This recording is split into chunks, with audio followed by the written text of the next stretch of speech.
What if the most important belief in your life could never be proven? Not with science, not with logic, not with evidence you can hold in your hands. Would that make it weaker or stronger? And if faith can't be proven, then why do billions of people stake their entire lives on it? Welcome back to Sacred Questions, a space where we don't run from hard questions, we sit with them. Today's question is one that has echoed through centuries of human thought. Can faith be proven? It sounds simple at first, almost like a yes or no question. But the deeper you go, the more it begins to unravel everything: how we think, how we believe, and even how we define truth itself. Because if faith can be proven, then it becomes knowledge. And if it can't, then what exactly are we holding on to? Before we even ask if faith can be proven, we need to ask something more basic. What is faith? In the Bible, specifically in Hebrews 11:1, faith is described as the substance of things hoped for, the evidence of things not seen. That's a fascinating definition. Faith is called evidence, but not the kind you can measure or test. It's a kind of inner conviction, a trust that reaches beyond what can be verified, and that creates tension. Because in our modern world, we're trained to trust what we can observe, test, and repeat. Science thrives on proof. Faith seems to live in a different category altogether. So are they in conflict, or are they answering different questions?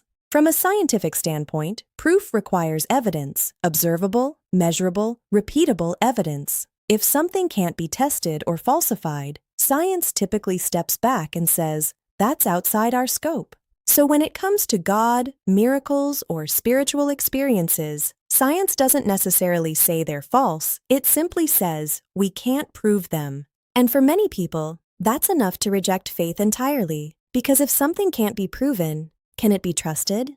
But here's where things get interesting. There are many things we accept in life without absolute proof. Love, consciousness, even the idea that other people have inner experiences like we do. You can't scientifically prove that someone loves you. You interpret signs, behaviors, words, and you trust. So maybe the question isn't just about proof. Maybe it's about what kind of truth we're looking for. From a theological perspective, especially within Christianity, faith is not meant to be proven in the same way as a mathematical equation. In fact, some theologians argue that if faith were provable, it wouldn't be faith anymore. It would be certainty. And certainty doesn't require trust. Think about it. If God appeared undeniably to everyone, removed all doubt, and made his existence scientifically verifiable, would faith still exist? Or would it simply become acknowledgement? Some argue that faith requires freedom, the ability to choose belief even when doubt is present. Because love, trust, and relationship can't be forced.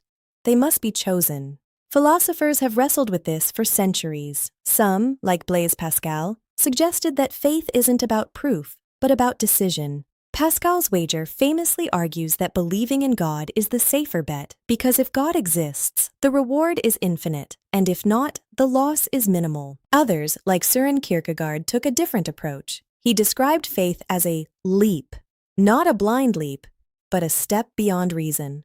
A moment where logic reaches its limit, and something deeper takes over. Kierkegaard believed that faith begins exactly where certainty ends, and that's uncomfortable, because we want clarity, we want guarantees, but faith seems to ask for something riskier: trust without full assurance. Let's be honest for a moment. If you've ever struggled with faith, you've probably asked, why wouldn't God just prove himself? It's a fair question. If belief matters so much, why leave room for doubt? Some people feel that this silence, or hiddenness, makes faith feel unreasonable. Others see it differently. They argue that doubt isn't the enemy of faith. It's part of it, because a faith that has never been questioned has never really been tested. And maybe the presence of doubt doesn't mean faith is weak. Maybe it means it's alive, still searching, still growing, still choosing. So, can faith be proven? Not in the way science proves gravity, not in the way math proves an equation. But maybe that's not the point. Maybe faith isn't about having all the answers, but about learning to live with the questions, to walk forward without full clarity, to trust even when certainty is out of reach. Because in the end, every worldview, whether religious or not, rests on some form of belief. Even the belief that only what can be proven is real is itself a philosophical assumption. So the question becomes more personal. What are you willing to trust? and why?